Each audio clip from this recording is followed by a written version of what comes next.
Meus amigos herculoides, algumas pessoas pediram para que eu comentasse o absurdo do posicionamento do Conselho Federal de Medicina a respeito da vacinação obrigatória em crianças.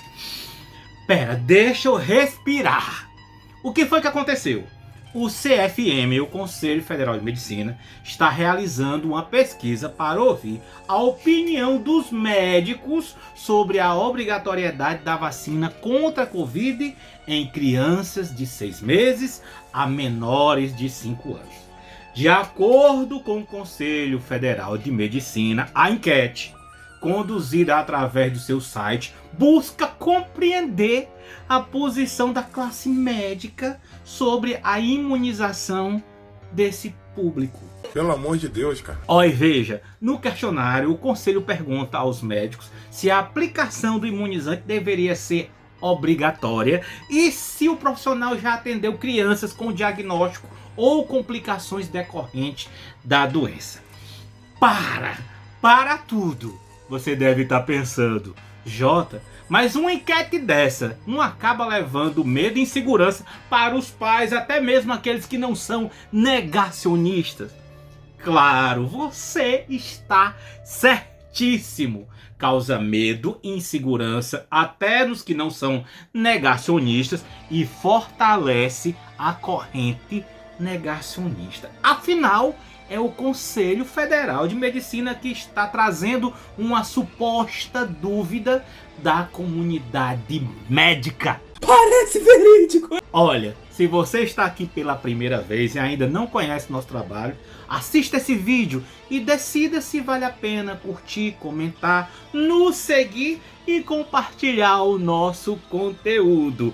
Bem, meus amigos, não é a primeira vez que o Conselho Federal de Medicina se envolve em polêmicas negacionistas. Aliás, infelizmente, uma grande parte dos médicos, não todos, tendem a ser de direita, republicanos, neoliberais e bolsonaristas. E justamente por defenderem pautas conservadoras, liberais, eu nunca entendi o conservador neoliberal, eles acabam entrando na onda negacionista, mesmo com todo o conhecimento teórico científico adquirido dentro das universidades.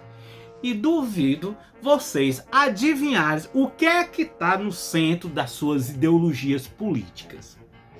Isso mesmo, dinheiro.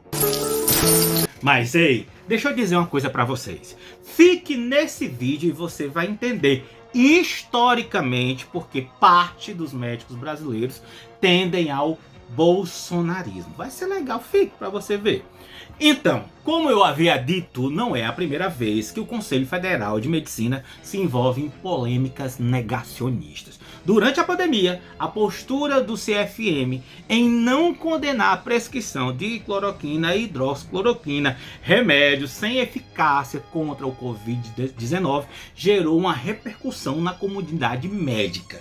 Em 2021, a Defensoria Pública da União chegou a entrar com uma ação civil contra a entidade por danos morais coletivos pela indicação do uso desses medicamentos. Ah, não levou fé?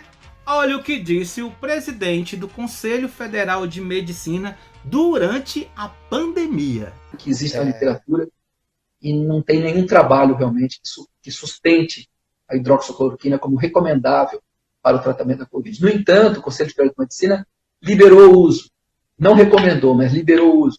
Vejam, durante a pandemia, o CFM liberou o uso da cloroquina.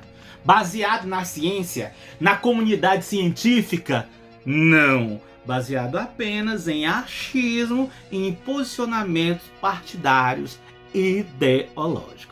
Eu, Jumentinho Amarelo, com a minha formação, os meus conhecimentos teóricos científicos em saúde, em química, em bioquímica, em pesquisa e desenvolvimento farmacêutico, lutei com todas as forças durante a pandemia para combater o negacionismo e levar informação de qualidade para os meus seguidores. Aqui no canal você vai encontrar uma playlist chamada Ciência e Tecnologia, e lá eu fiz vídeos explicando sobre vírus, cloroquina, ivermectina, vacina e desmascarando todos os mitos e fake news que apareciam. O cara é bom. Então, né, não é à toa que o Mauro Luiz Brito Ribeiro foi investigado pela CPI de Covid. Meu nome é Mauro Ribeiro, eu sou presidente do Conselho Federal de Medicina e venho me dirigir hoje a você, médico e médicas brasileiras. Ontem tivemos a notícia que fomos colocados na CPI da Covid como investigados pelo senador Renan Calheiros, fato que não nos surpreendeu. E só entre a gente, lembrando que a mais recente pesquisa francesa sobre a eficácia da cloroquina como tratamento precoce confirma tudo o que eu falei durante a pandemia, que além de não servir para vírus, pois é um medicamento para protozoose, tomá-la como tratamento precoce poderia agravar o quadro clínico do infectado, pois ao mesmo tempo que o corpo estava fraco, ele estava tomando um medicamento com alta toxicidade em doses periódicas. Agora eu entendi! Olha aí, estudo estima 17 mil mortes em 6 países por uso de cloroquina contra a Covid. E olha que nessa pesquisa nem entra Brasil. Tá, mas voltando à polêmica do questionário para saber a opinião dos médicos sobre a vacinação obrigatória em crianças. Olha só a nota de repúdio da SBPC, Sociedade Brasileira para o Progresso da Ciência, a maior sociedade científica de América Latina. Lembramos que a ciência não é matéria de opinião. Protocolos de prevenção e de tratamento de doenças são desenvolvidos a partir de pesquisa do laboratório aos seres humanos. Não se decide se a Terra é redonda ou plana, se Marte é um planeta ou um holograma, por meio de enquetes de opinião, como essa hora realizada pelo CFM. Questões científicas são tratadas por cientistas mediante procedimentos rigorosos e mundialmente consagrados. Gente, depois dessa eu não preciso dizer mais nada. A única coisa que eu posso acrescentar é que, independente da vontade dos pais, a criança é protegida pelo Estado e está na Constituição Federal. Toda criança tem direito à saúde, educação, alimentação, moradia, etc. E no Estatuto da Criança e do Adolescente, artigo 55, um pai não decide se o filho vai estudar ou não. É direito do filho estudar. Do mesmo jeito acontece no parágrafo 1º do artigo 14 do Estatuto da Criança e do Adolescente. É obrigatória a vacinação de crianças, no caso recomendado pelas autoridades sanitárias. Então, não tem o que se discutir. Pais, vacinem seus filhos. Tá, Jotinha, mas eu esperei o vídeo até agora porque eu queria entender a relação de parte dos médicos brasileiros com o bolsonarismo. Senta que lá vem história. Por incrível que parível, tudo tem a ver com a crise do capitalismo, guerras e com os Estados Unidos. Não sei se vocês sabem, mas os Estados Unidos foram a única potência ocidental a rejeitar o sistema de saúde universal após Segunda Guerra Mundial. Quem assiste filmes e séries americanas sabe o sufoco e a humilhação que passa tanto os pobres quanto a classe média ao precisar de serviço de saúde. Nesse país maravilhoso e livre, você paga livremente uma fortuna, tanto numa consulta simples como numa corrida de ambulância, a poucos quarteirões do hospital. Não precisa nem sentar muito longe não, você já paga aí um bocado de dólares. E eu não vou nem comentar aqui quanto custa uma cirurgia mais complexa como a do cérebro ou a do coração. Entenda, após as guerras devastadoras das primeiras décadas do século XX, os países ricos garantiram que todos os seus cidadãos tivessem acesso à saúde, com exceção dos Estados Unidos. E tudo começa antes de Segunda Guerra Mundial com a quebra da Bolsa de Valores de 1929, que começou nos Estados Unidos, mas levou recessão e desemprego para o mundo todo. E na tentativa de resgatar os Estados Unidos da derrocada financeira da Grande Depressão, o então presidente dos Estados Unidos, o Franklin Delano Roosevelt, havia investido milhões de dólares em programas públicos, o famoso New Deal. Pois é, né? Estado mínimo, mas na hora da crise ninguém acredita, ninguém mais quer saber da mão invisível do mercado. Todo mundo corre para pedir ajuda pro Estado. Essa foi pesada. Pois é, só que Roosevelt deixou um elemento de fora e foi justamente a saúde. E o Roosevelt morreu. E quem assume o lugar dele é o Harry Truman, nos últimos meses da Segunda Guerra Mundial. E ele tenta colocar a saúde na agenda do Estado. Ele substituiu o New Deal pelo Far Deal. E, como parte de sua agenda, se tornou o primeiro presidente americano a endossar um plano nacional de seguro de saúde e enviou para o Congresso a mensagem que apoiava a legislação para criá-lo. Que ótimo! Agora veja, na época o maior aliado dos Estados Unidos em tempo de guerra era o Reino Unido. E estava elaborando os detalhes para lançar um novo e ambicioso Sistema Nacional de Saúde baseado no atendimento gratuito. E a agência de notícias, lá a Pathé, anunciou: médicos, centros de saúde e hospitais britânicos ficarão sob o controle do Estado no Serviço Nacional de Saúde.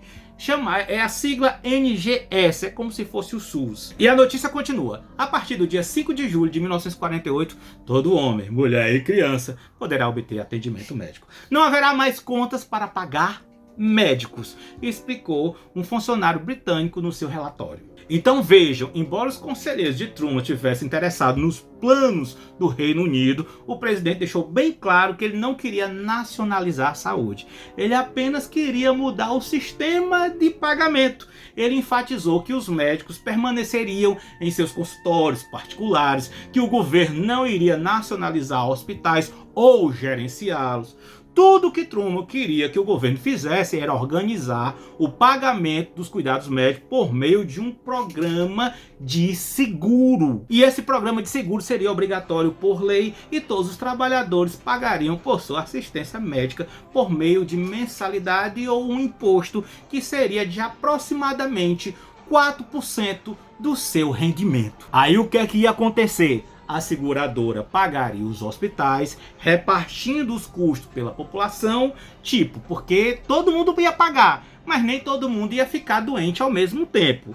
Bem, mas aqui entra os republicanos, conservadores, neoliberais. Pessoal, ninguém quer colaborar comigo, todo mundo é contra eu. Um dos principais motivos o qual essa proposta não seguiu adiante foi a oposição dos próprios médicos. Eles estavam preocupados com a sua autonomia, com a sua capacidade de praticar medicina como eles bem entendessem, e eles queriam, claro, manter a sua autonomia financeira, estabelecer seus próprios termos de pagamentos e não queriam estar subordinados às seguradoras, sejam elas públicas ou privadas.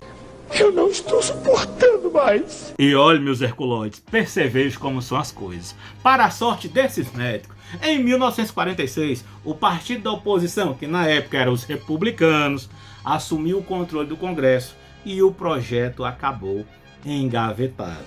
Mas em 1948, Truman fez uma campanha para reconquistar o Congresso e eleger-se para um novo mandato como presidente. E ele relacionou a saúde com riqueza e paz. Olha só o que ele falava. Ele falava o seguinte: melhor saúde significará mais prosperidade e uma nação mais poderosa. É nossa responsabilidade liderar o mundo em direção à paz duradoura. Os Estados Unidos perdem 27 bilhões de dólares por ano da riqueza nacional com doenças e invalidez. Acho que esses fatos demonstram que existe a necessidade de um programa nacional de saúde. Pois é, e para desespero da oposição médica, o Truman tanto vence como os democratas ganham a maioria no Congresso. E então, em 1949, Truman tinha tudo para implantar um seguro nacional de saúde nos Estados Unidos. Já estava tudo dominado. Mas não. Os republicanos, os médicos, a extrema-direita tinham uma arma super poderosa. Você consegue imaginar que arma super poderosa é essa? É O fantasma do comunismo! Calma, viu? Tá já acabando. O vídeo tá um pouquinho grande mesmo, mas é porque eu tenho que explicar para vocês. E olha que isso aqui é um resumo. Naquela época, começava a Guerra Fria entre o leste comunista e o oeste capitalista. E os médicos aproveitaram para vincular o seguro-saúde nacional ao socialismo. Oh, novidade, né, gente? Circulou entre os meios de comunicação uma fake news, uma mentira, que dizia que o Lênin havia declarado que a medicina socializada é a chave para o arco de um Estado socialista. Então as pessoas começaram a acreditar que a medicina socializada fazia parte de um plano para tornar a América comunista. E a verdade, gente, é que Lênin nunca disse tal coisa.